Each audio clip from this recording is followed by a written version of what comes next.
من يهده الله فلا مضل له ومن يضلله فلا هادي له ونشهد أن لا إله إلا الله وحده لا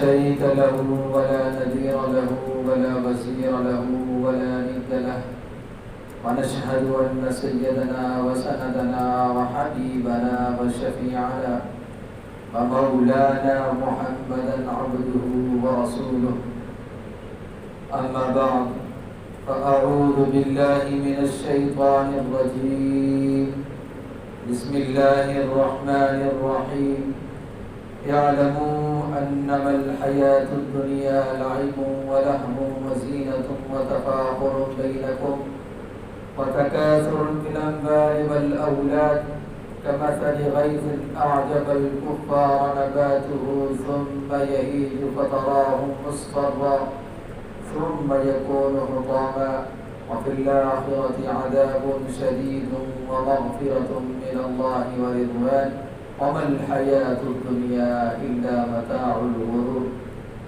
قال رسول الله صلى الله عليه وسلم الدنيا ملعونة وطالبها كلاب أو كما قال عليه الصلاة والسلام.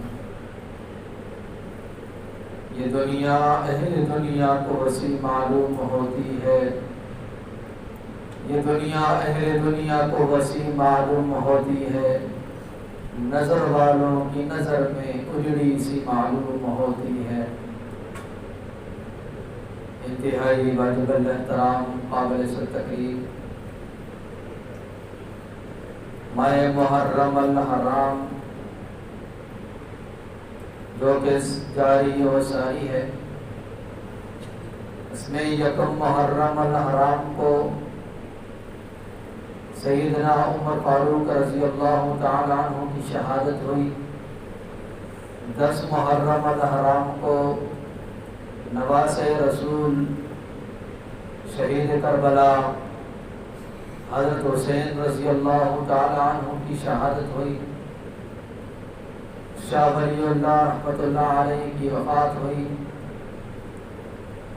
مناسبت سمجھا آج کا عنوان دنیا کی حقیقت پر لب کشائی کی جائے. خدائے رب العزت مجھے سچ بیان کرنے کی توفیق عطا فرمائے. میں نے آیت مبارکہ 27 پارے سے سورۃ الحدید کی آیت مبارکہ کی تلاوت کی. اعلموا انما الحیات الدنیا، جان لو دنیا کی زندگی لعب و لہو، کھیل و تماشا ہے، وزینۃ، بظاہر زینت ہے، وتفاخر بینکم، باہم ایک دوسرے پر فخر کرنا ہے، وتکاثر فی الاموال والاولاد، ایک دوسرے پر مال کی کثرت کا ایک دوسرے پر حق جتلانا ہے. کمثل غیث اعجب الکفار نباتہ، اس کی مثال ایسے ہے کہ ہری بھری کھیتی کسان کو بڑی اچھی لگے، بڑی عمدہ لگے. ثم یہیج فتراہ مصفرا، پھر اس کے بعد وہ خشک ہو جائے. فتراہ مصفرا، پھر وہ زرد پڑ جائے. ثم یکون حطاما، پھر ریزہ ریزہ ہو جائے، پارا پارا ہو جائے. وفی الآخرۃ عذاب شدید، آخرت میں دردناک سخت عذاب ہے. ومغفرۃ من اللہ ورضوان، اللہ کی طرف سے مغفرت ہے اور رضامندی ہے. وما الحیات الدنیا الا متاع الغرور، دنیا سوائے دھوکے کے کچھ نہیں. دنیا کی زندگی بعض ایک دھوکے کا اسباب. اب اس آیت مبارکہ میں 5 چیزیں بیان کی اور آخر میں مثال بیان کی. 5 چیزیں کیا ہیں؟ کہ دنیا کی زندگی کھیل ہے، تماشا ہے، یہ تو بچوں کا کام ہے. وزینۃ، زینت ہے، بظاہر زینت ہے، یہ تو عورتوں کا کام ہے. وتفاخر بینکم، باہم ایک دوسرے پر فخر کرنا ہے. وتکاثر فی الاموال والاولاد، مال و اولاد کو دوسرے پر جتلانا ہے کہ میرے پاس اتنا مال ہے، اتنا زیادہ مال ہے، اتنی دولت ہے، اتنی اولاد ہے میری. آگے اللہ نے مثال بیان کی کہ جب ایک کھیتی تیار ہو جاتی ہے، صحیح تیار ہو جاتی ہے، کسان اس کو سمجھتے ہیں کہ صحیح کھیتی تیار ہو گئی ہے، بڑا خوش ہوتا ہے، لیکن پھر اس کے بعد آسمان سے یہ زمینی آفت آتی ہے، وہ خشک ہو جاتی ہے، پھر اس کے بعد پہلے سبز تھی پھر وہ زرد پڑ جاتی ہے، پھر اس کے بعد وہ ریزہ ہو جاتی ہے، ختم ہو جاتی ہے۔ اسی طرح دنیا کی زندگی ہے، اسی طرح دنیا کی زندگی ہے، لیکن جس نے دنیا کی زندگی میں رہتے وہ اللہ کو راضی کیا اور اللہ اس کے لیے آخرت میں اس کی مغفرت فرمائیں گے اور اللہ اس سے راضی ہو جائیں گے، اور جس نے اللہ کو ناراض کیا وفی الآخرۃ عذاب شدید، اس کے لیے دردناک عذاب ہے۔ وما الحیات الدنیا الا متاع الغرور، دنیا سوائے دھوکے کے کچھ نہیں، دنیا کھیل تماشا ہے۔ جس طرح تھوڑی دیر کرکٹ ہوتی ہے، یہ کھیل انسان اس میں مگن ہو جاتا ہے، تھوڑی دیر کے لیے انٹرسٹ ہوتا ہے، دلچسپی لیتا ہے، پھر اس کے بعد وہ کھیل ختم ہو جاتا ہے۔ اسی طرح دنیا کی زندگی مزے کی زندگی ہے، لیکن اس کو ختم ہو جانا ہے، دھوکے کی زندگی ہے، ختم ہو جانا ہے۔ اور دنیا کی تعریف کیا ہے؟ دنیا کس کو کہتے ہیں؟ دنیا اللہ سے غافل ہونے کا نام ہے، دنیا سونا چاندی جمع کرنے کا نام نہیں ہے کہ جس کے پاس سونا چاندی ہے، مال ہے، وہ دنیا دار ہے، ایسا نہیں ہے۔ دنیا اللہ سے غافل ہونے کا نام ہے۔ اگر کوئی عابد ہے، مجاہد ہے، عالم ہے، وہ مقدس پیشوں کے ساتھ اللہ سے غافل ہے تو وہ دنیا دار ہے۔ اگر کوئی مزدور ہے، اللہ سے غافل ہے، وہ دنیا دار ہے۔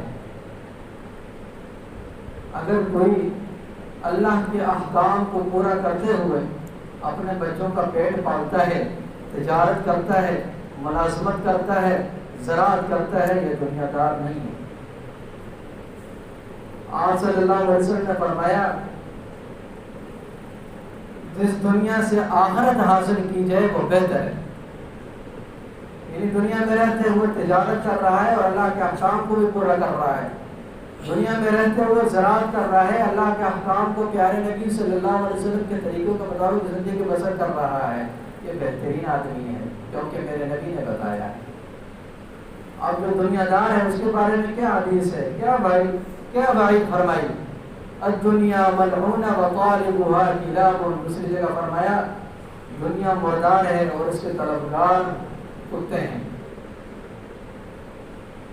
جب کوئی چیز مر جاتی ہے، جانور مر جاتا ہے تو وہ مردار پر کتے ٹوٹ پڑتے ہیں، اور کتا دوسرا کتا اس کا ہم نسل آتا ہے تو اس کو غرواتا ہے۔ اسی طرح دنیا دار کوئی دوسرا بھائی اس کی جگہ آتا ہے تو وہ غرواتا ہے، اس کو دکھیلنے کی کوشش کرتا ہے، کہتا ہے کہ سارا کتا کہتا ہے، سمجھتا ہے کہ سارا جانور میں کھا لوں، میں مردار کھا لوں، اسی طرح دنیا دار کہتا ہے کہ سارا کچھ میں ہی اڑپ کر لوں۔ اور کتا جب اس کا ہم نسل بھائی کتا مرتا ہے تو اس پر عبرت نہیں حاصل کرتا، اسی طرح دنیا دار جب مرتا ہے، کتنے دنیا دار بری طرح مرتے ہیں تو ان سے عبرت حاصل نہیں کرتا۔ اب کبا بھی مردار کھاتا ہے، کتا بھی مردار کھاتا ہے، تو کبا کے ساتھ کیوں نہیں مشابہت دی گئی، اس کے ساتھ کیوں نہیں مثال دی؟ اس لیے کتا ہم نسلوں کو نہیں بلاتا بلکہ ان پر غراتا ہے، اور کبا ہم نسلوں کو آواز دیتا ہے، ٹائیں ٹائیں کر کے بلاتا ہے اور دوسروں کا خیال رکھتا ہے، اس لیے کبے کے ساتھ مشابہت نہیں دی۔ حضرت داؤد علیہ السلام کے پاس ابو ربیع گئے، کہتے ہیں کہ حضرت داؤد علیہ السلام کے پاس سوکھی روٹی لائی گئی، انہوں نے پانی میں ڈبویا اور کھا لیا۔ ابو ربیع کہتے ہیں کہ مجھے پیاس لگی ہوئی تھی، میں نے جا کر پانی ڈالا، دیکھا وہ گرم ہے، کہنے لگے اللہ آپ پر رحم کرے، پانی تو ٹھنڈا رکھ لے۔ حضرت داؤد علیہ السلام کہنے لگے کہ کہ دنیا میں عیش و عشرت کر لیں اور نعمتیں صحیح طرح فراوانی کے ساتھ استعمال کر لیں تو آخرت میں کیا ہوگا؟ تو جنت کے لیے ہم نے کیا نعمتیں چھوڑی ہیں؟ اسی طرح ایک دفعہ خادمہ نے کہا کہ آج گوشت بنا لیتے ہیں، تو حضرت داؤد علیہ السلام نے کہا ٹھیک ہے۔ گوشت تیار ہوا، کہنے لگے کہ 7 پڑوس میں یتیم بچے ہیں، ان کو دے آؤ۔ خادمہ کہنے لگی کہ بڑے عرصے کے بعد گوشت بنا ہے، کھا لیں گوشت؟ کہنے لگے نہیں، آپ دیں۔ واپس آئی، کہنے لگے کہ اگر میں کھا لیتا تو یہ نجاست کے ڈھیر میں چلا جاتا، اب یہ اللہ کے پاس پہنچ چکا ہے، جو تو مجھے آخرت میں ملے گا، اجر ملے گا۔ آج ہم جو ہے نا کھانے کو کچرے میں پھینک دیتے ہیں، لیکن غریبوں کا خیال نہیں رکھتے، ہمسایوں کا خیال نہیں رکھتے، لاچاروں کا خیال نہیں رکھتے، یتیموں کا خیال نہیں رکھتے، بیواؤں کا خیال نہیں رکھتے، کمزوروں کا خیال نہیں رکھتے، متاثرین کا خیال نہیں رکھتے۔ ان کی موت کیسے ہوئی؟ بزرگ کو خواب آئی، کہنے لگے کہ حضرت داؤد علیہ السلام بھاگے جا رہے ہیں۔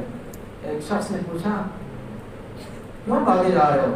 کہنے لگے کہ قید خانے سے رہائی مل گئی ہے، یعنی دنیا سے، دنیا مصیبت کی جگہ ہے اور مشکلات کی جگہ ہے، پریشانی کی جگہ، اس سے مجھے نجات مل گئی، اس لیے بھاگ رہا ہوں کہ دوبارہ مجھے پکڑ کے قید نہ کر دیں۔ بزرگوں نے، اولیاء اللہ نے دنیا کو قید خانہ سمجھا ہوا۔ حضرت ابراہیم بن ادہم رحمت اللہ علیہ، وہ اپنے علاقے کے بڑے بادشاہ تھے، رئیس تھے۔ ایک دن اپنے محل میں سو رہے ہیں، آدھی رات ہو چکی ہے، چھت پر آہٹ کی آواز محسوس ہوئی، چونک اٹھے اور آواز دی کون ہے؟ جواب دیا کہ میں آپ کا دوست ہوں، میں اپنا اونٹ کھو چکا ہوں، شام سے تلاش کر رہا ہوں۔ اب حضرت ابراہیم بن ادہم کہنے لگے جنگل میں جا کر تلاش کریں، یہاں پر تلاش کرنا تو بے وقوفی ہے۔ اس شخص نے پلٹ کر جواب دیا اگر اس شاہی محل میں اونٹ کو تلاش کرنا خام خیالی ہے اللہ کو، تو پھر اللہ کو شاہی محل میں تلاش کرنا عقل کے خلاف ہے۔ حضرت ابراہیم بن ادہم نے اسی دن سے شاہی محل کو چھوڑا اور جنگل میں چلے گئے۔ ایک دن ایسا ہوا، اپنی پرانی گزری سی رہے ہیں، ایک امیر شخص گزر ہوا جو کبھی ان کا ملازم ہوا کرتا تھا۔ وہ کہنے لگا کہ آپ نے شاہی محل کو چھوڑ دیا، یہاں کیسے آ گئے؟ کیوں چھوڑا؟ بادشاہ کو کیوں چھوڑا؟ حضرت ابراہیم بن ادہم نے جواب دیا کہ اس بادشاہ سے یہ بادشاہ مجھے اچھی نہیں لگی، یہ اچھی بادشاہ ہے۔ ابھی دیکھیے، جس سوئی سے گزری سی رہے تھے اس سوئی کو دریا میں پھینک دیا اور آواز دی کہ میری سوئی واپس کرو۔ سب مچھلیوں نے سنہری سنہری سوئیاں اپنے منہ میں لیے ہوئے باہر نکلی۔ تو حضرت ابراہیم بن ادہم نے کہا نہیں، یہ میری سوئی نہیں ہے، میری سوئی واپس کرو۔ تو ایک مچھلی نے وہی سوئی واپس کر دی تو کہا کہ یہ بادشاہ بہتر ہے، وہ بادشاہ بہتر ہے۔ جو اپنا ظاہر اللہ کے لیے قربان نہیں کرتا تو اس کا باطنی اور روحانی طور پر اس کی ترقی نہیں ہوتی۔ جو اللہ کے سامنے جھکتا ہے، کیونکہ سب کچھ اللہ کا ہے، یہ کائنات اللہ کی ہے، زمین و آسمان اللہ کے ہیں، سورج اور چاند میں روشنی اللہ کے حکم سے ہے، پھلوں میں مٹھاس اللہ کے حکم سے ہے، اور جانوروں میں دودھ ہے وہ اللہ کے حکم سے ہے، شہد اللہ نے پیدا کیا ہے شہد کی مکھیوں سے، اور جواہرات کو پہاڑوں میں اللہ نے پیدا کیا، کانوں میں سونے چاندی کو اللہ نے پیدا کیا۔ جو اللہ کا ہو جاتا ہے سب کچھ اس کا ہو جاتا ہے۔ امیر المؤمنین خلیفہ ثانی حضرت عمر فاروق رضی اللہ تعالیٰ عنہ کے پاس شاہ ارکل نے جواہرات بھیجے. حضرت عمر فاروق رضی اللہ تعالیٰ نے جوہریوں کو بلایا اور کہا کہ اس کی قیمت مقرر کرو. جوہری نے کہا کہ اس کی قیمت ہم ادا نہیں کر سکتے، بہت زیادہ قیمت ہے اس کی. تو صحابہ کرام رضی اللہ تعالیٰ علیہ مجمعین نے کہا مبارک ہو آپ کو ہدیہ، کہ بادشاہ کی طرف سے ہدیہ ہے. تو حضرت عمر فاروق رضی اللہ تعالیٰ نے فرمایا یہ میرے لیے کیسے درست ہو سکتا ہے؟ کیوں؟ اگر پوری دنیا جہاں کے مسلمان مجھے اجازت دے بھی پھر بھی میرے لیے درست نہیں ہو سکتا، کیونکہ جو ابھی پیدا نہیں ہوا ان کا بھی حق ہے. ایسے اللہ کا ڈر تھا. ظاہری طور پر انسان کی طبیعت دنیا کی طرف راغب ہوتی ہے، انسان دنیا کی طرف مرغوب ہوتا ہے، لیکن اب راغب مرغوب ہونے کے باوجود اللہ کا ڈر پیدا کرنا یہ بڑا کمال ہے. پھر اللہ اس کا نتیجہ بھی دیتے ہیں اور اس کا رزلٹ بھی دیں گے، اس کا اجر بھی دیں گے. وَأَمَّا مَنْ خَافَ مَقَامَ رَبِّهِ وَنَهَى النَّفْسَ عَنِ الْهَوَىٰ فَإِنَّ الْجَنَّةَ هِيَ الْمَأْوَىٰ. جو اللہ کے سامنے کھڑے ہونے سے ڈر گیا، وَنَهَى النَّفْسَ عَنِ الْهَوَىٰ، اور اپنے خواہشات کو روک لیا، اپنے نفس کو خواہشات سے روک لیا، فَإِنَّ الْجَنَّةَ هِيَ الْمَأْوَىٰ، اس کے لیے جنت ٹھکانہ ہے، اس کا ٹھکانہ جنت ہے. حضرت حسن بصری رحمۃ اللہ علیہ بڑے بڑے بادشاہوں کے پاس تحائف لے کر جاتے تھے، کیونکہ ان کا جواہرات کا کاروبار تھا. ایک دن شاہ ارکل کے پاس گئے اور وزیر سے کہا کہ میری بادشاہ سے ملاقات کرا دیں. وقت مقرر ہوا، بلکہ وزیر نے کہا کہ کل بادشاہ مصروف ہوں گے اور وہ عمل دیکھنے کے قابل ہے. حسن بصری رحمۃ اللہ علیہ کو ایک جگہ پر ٹھہرایا اور حسن بصری رحمۃ اللہ علیہ کیا دیکھتے ہیں کہ ایک خیمہ ہے جو سونے چاندی سے تیار کیا ہوا ہے، اور وہ خیمہ بادشاہ کے عزیز فرزند کی قبر پر کھڑا ہے. دیکھا دیکھی ایک عیسائیوں کی مقدس جماعت آتی ہے اور آ کر پڑھ کر رو کر چلی جاتی ہے. دوسری جماعت آتی ہے ڈاکٹروں کی، دانشوروں کی، وہ آ کر ننگے سر حاضری لگا کر واپس چل دیتے ہیں. اور تیسری جماعت فوج کی آتی ہے اور افواج کے افسران آ کر قبر کو سلامی دیتے ہیں، واپس چل دیتے ہیں. چوتھی جماعت آتی ہے عورتوں کی جو ننگے سر ہوتی ہیں اور ان کے ہاتھوں میں تھالیاں ہوتی ہیں سونے کی اور ان میں جواہرات ہوتے ہیں اور وہ قبروں کا طواف کرتی ہیں اور چل دیتی ہیں رو کر. آخر میں بادشاہ آتا ہے اور کہتا ہے تو دنیا میں مجھے بہت اچھا لگتا تھا، جس نے تیری جان لی ہے، اگر اس کے سامنے راہبوں کی، عابدوں کی، پیروں کی سفارش چلتی تو میرے پاس یہ بڑی جماعت موجود ہے. اگر طاقت کی، فوج کی ضرورت ہوتی، فوج کی سفارش مانی جاتی تو بڑا دستہ موجود ہے. اگر لالچ کی ضرورت ہوتی تو حسین عورتیں میرے پاس موجود ہیں. معلوم ہوا کہ دانشور عورتیں، افواج اور بڑے بڑے ڈاکٹر، طبیب، راہب، عابد تیرے سامنے عاجز ہیں، تیری جان واپس لانے میں عاجز ہیں. تو معلوم ہوا اللہ زبردست ہے، اللہ طاقتور ہے، اللہ قوی ہے، کیونکہ نہ وہاں دولت کام آئے گی، نہ وہاں عہدہ کام آئے گا، نہ وہاں بلندی کام آئے گی، وہاں صرف اعمال کام آئیں گے. آج ہم اللہ سے دور ہیں، آج ہم دنیا کے کاموں میں مگن ہیں، اپنے کام سر انجام دینے میں بہترین ہیں، لیکن اعمال کرنے میں کمزور ہیں. نماز ہم نہیں پڑھ رہے، زکوٰۃ ہم نہیں دے رہے، اللہ کے احکام سے دور ہیں، تبھی تو اللہ کے عذاب ہم پر نازل ہوتے ہیں. یہ سیلاب یہ اللہ کا عذاب ہے، یہ زلزلے اللہ کا عذاب ہے، کیونکہ ہم اللہ سے دور ہیں، کیونکہ ساری کائنات اللہ کی ہے، اللہ طاقتور ہے اور اللہ کی کائنات ہے. اب ملک میں ایک سیلابی صورتحال ہے، سیلاب نے تباہی و بربادی پھیلا دی ہے۔ اس صورت میں آرمی کی ٹیمیں لگی ہوئی ہیں، سرکاری ادارے لگے ہوئے ہیں، اور علماء طلباء لگے ہوئے ہیں، فاؤنڈیشن لگے ہوئے ہیں، اپنے امدادی کارروائیاں جاری رکھے ہوئے ہیں۔ اس میں ہمارا کیا کردار ہونا چاہیے؟ کیونکہ وہ مسلمان بھائی ہیں، وہ کلمہ گو ہیں، وہ اس وقت محتاج ہیں، اس وقت وہ مدد کے منتظر ہیں، اس وقت وہ متاثر ہیں، اس وقت وہ متاثرین ہیں۔ اس میں ہمارا کیا کردار ہونا چاہیے کہ ہم جو ٹیمیں امداد پہنچانے میں سرگرم ہیں ان سے رابطہ کر کے ان تک امداد پہنچائیں۔